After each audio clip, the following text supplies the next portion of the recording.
Hello,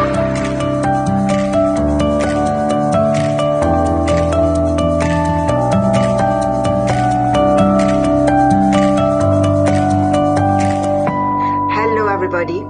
Welcome to Amazing You. I am your host. My name is Dr. Rani Thanacoody. I am a certified clinical hypnotherapist using rapid transformational therapy method. I am a Mars, Venus, life and relationship coach, breathwork coach, astrologer, life force compassion practitioner, and tarot reader. Today, I have the great pleasure to introduce you to a very special guest I've been waiting for a long time, Jonah Deadwiley from the USA. Jonah is the host and producer of the BCE show. So Jonah is a dedicated family man, a loving husband, and a proud father who understands the importance of hard work and providing for his loved ones. And by day, he immersed himself in the world of construction. Jonah is passionate about his podcast, which is called the Blue Collar Enlightenment Show. He uses the platform to shed light on the wisdom and experiences of everyday individuals. So Jonah is Jonah's multifaceted journey reflects his unwavering commitment to his family, his craft, and the pursuit of enlightenment for all. Welcome, Jonah, to Amazing You. Well, I appreciate you having me on and that amazing intro. How are you doing today? I am doing great, Jonah. I've been waiting for you for a long time, and I am so excited to have you here to talk to the audience and to share your story and your journey. So let's get rolling with the first question, Jonah. Would you tell us what has inspired you to start the podcast called the Blue Collar Enlightenment? Well, the show itself has taken so many turns and so many different avenues and pathways that I just kind of ride the wave with the podcast. You know, I'm the type of person that's like, I'm just going to be here with it. And so trying to control what the podcast wants to do is kind of a hard thing, but I give it my opinion and it takes it to heart. But when I started the podcast, it was with me and a buddy of mine, and we would sit down and we would talk just about, you know, just normal things that we would find, and we would bring things to light. But as we were going, I kind of figured we're just regurgitating too much information just with what we're reading off the internet. Okay. And so it shifted to where we started bringing people on and doing interviews. You know, my first interview was with an author. He contacted us, and that's how it kind of got kickstarted. And it came down to let's find the people that are doing these interesting things and highlight them. Right. I mean, we can regurgitate information all day long on the internet, but when it comes to the actual people that immerse themselves in the research and the knowledge that they have and their opinions and the things that they can bring to the table, it's good to just bust out of the shell of the normal everyday, hearing the news, same old news every day, the same old celebrities and politics that we hear. You know, it's good to bust out of that bubble. Definitely. Thank you for having that podcast to help to bring enlightenment to so many people who need it today. Oh, it's my pleasure. And I'm pretty greedy with the podcast. I like to say it's more for me than everybody else. But if you like to follow, I'm here for you. I'm sure a lot of people will follow, and even my audience, I will strongly recommend you to follow Jonah's podcast, which is called the Blue Collar Enlightenment, because we are here to support each other and to learn from each other. So that's right. I think that's very important, to be there to support and to help each other. That's right. So my next question to you, Jonah, what has been the greatest challenge in your life and how did you overcome it? And what did that teach you? Oh, that's a really good question. It's funny because we had talked about it on my podcast. Yes. And that's the negativity in your head, the negativity that everything brings to you. You know, that we were talking how that negative thoughts and negative voice is fed by all this outside noise, and being able to harness that and help it move you to push you. That's kind of the biggest challenge of my life, is making sure that I'm in control of my own self and my own destiny, and not letting the outside noise and the outside world and negative thoughts within my head destroy what I'm pushing towards, and the things that I have overcome, and the things that I have gained in my life, and to make sure that it's in its place and in its seat at the table, and it listens and minds its own business when it needs to. And what do you do to keep that negative thoughts quiet? What do you do?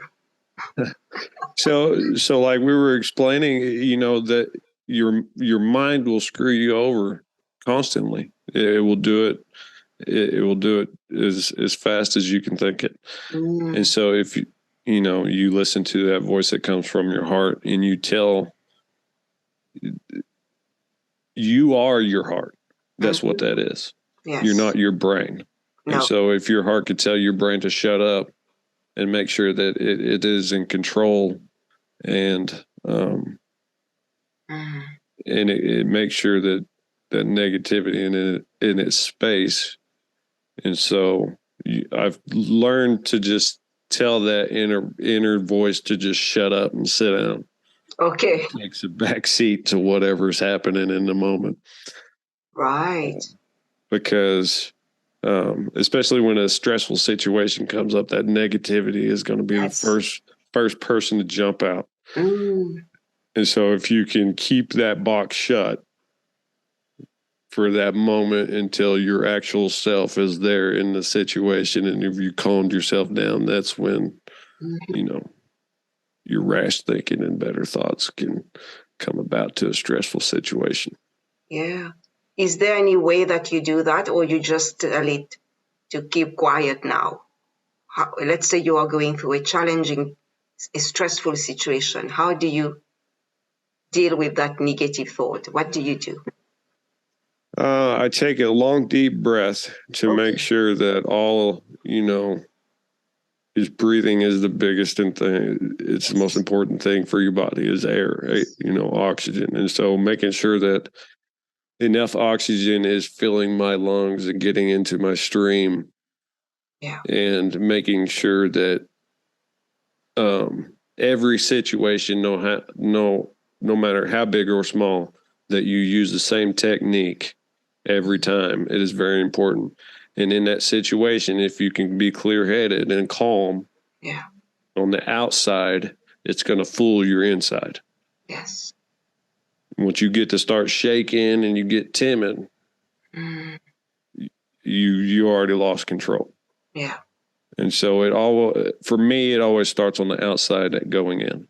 Okay. Because I can fool myself. Yes. If I'm not freaking out on the outside, I could be freaking out on the inside, but I'm going to take control with those breaths, with that moment of situational awareness.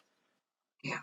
And I'm glad that you said that, because I'm sure the audience will be able to relate to that. There are so many people nowadays having that negative thought. I have so many students, I tell you, that tell me they can't stop that negative thought. But that's a great technique that you've shared with all of us, to focus on the breathing. Yeah. I think that's a really, really important thing that we forget to do. I think the audience will be able to put that into practice when anyone is in that moment where they are feeling stress. Thank you. Yeah, staying calm is the biggest key. Yes, yeah. And the next question, Jonah, who has been for you the most influential person in your life and why? Oh, that's a good question. Growing up, I looked up to my dad a lot. Okay. You know, he's always been there to give me pretty good advice, and he's always been pretty correct in what he says when I disobey his opinion. And it's brought me a little bit of heartache in the past, but you know, you learn from those situations, and but he's been there a lot. Yeah, I think really that's the biggest one. Okay. And what are the 3 qualities that you admire most in your dad? You know, I learned a lot of my being calm from him. Okay. Is staying calm. I didn't, you know, that's probably because when stuff would go awry, my dad would never showed an emotion. Right. My mom would be freaking out. My dad would be calm. He was a rock. His hard work really rubbed off on me. Yeah. And his drive. You know, I watched my dad go through some situations in his life and that he got through, and so his drive, you know, being able to watch that, it really rubbed off on me.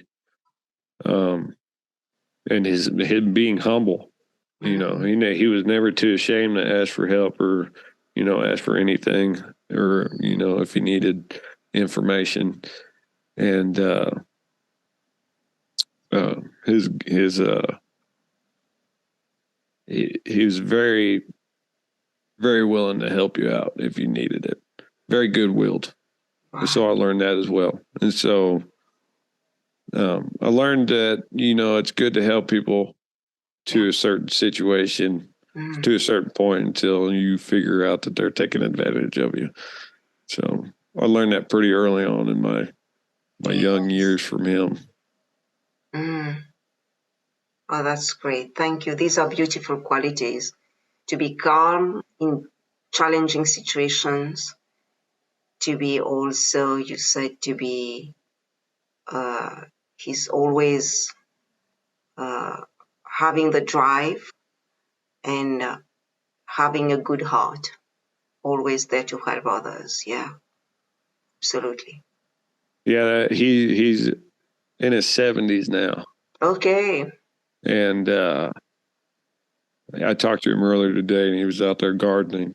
All right. And then he's talking about going on all these camping trips. He's always doing something. Him and my stepmom are always doing something. It's crazy. That's good. They keep themselves busy. And you have to keep yourself, your mind and your body always in action. That's very important. Yeah. Oh, yeah. Yeah. And what quote, Jonah, has helped you to cope in challenging times? There's so many. There's one that comes to mind that I seen in a bathroom. Okay. Of all places. And the quote was, "Never trouble unless trouble troubles you." Right. And so if you can't understand what that means, just say it real slow. And that just means don't mess with trouble unless you're looking for it. Yes. But yeah, if you keep yourself out of trouble, and you know, as long as trouble doesn't knock on your door, you know, just steer clear from it. I think that's a great one. Yes. It's the first time I hear of it, but that's a great one. Because there are some people I know, they look for trouble, you know? Oh, yeah. They go and find the small stuff and they make their own life difficult. Yes. Mm-hmm. And then it becomes small trouble, become big trouble. So it's a really nice quote. Yes. and they get themselves in a mess, and it really become a messy situation. Yeah. I think that's a really nice one. Yeah, that's just one. That's just one that off the top of my head that I can think of right now. Right. And what would you say today? Because a lot of people are going through some very challenging times.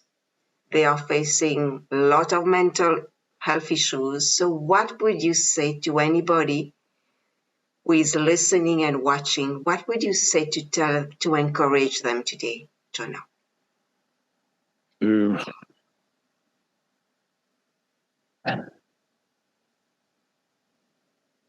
The sun always shines after the storm rolls through. So as long as you can wait it out, everything will be all right. But always remember that you need to stay hungry and stay after the fight, and don't let yourself get in your own way. Because that's one thing that you will do once you get down that dark slope is you will lock your own cage. And it's not even really locked. It's metaphorically locked. You yourself can open that door and walk through it. So my advice would be to walk to the end of the storm. Go find the sunshine. There's so many opportunities today, especially coming out of what we were coming out with, that you could be anything. Yes. It's never too late to do something. That's so true.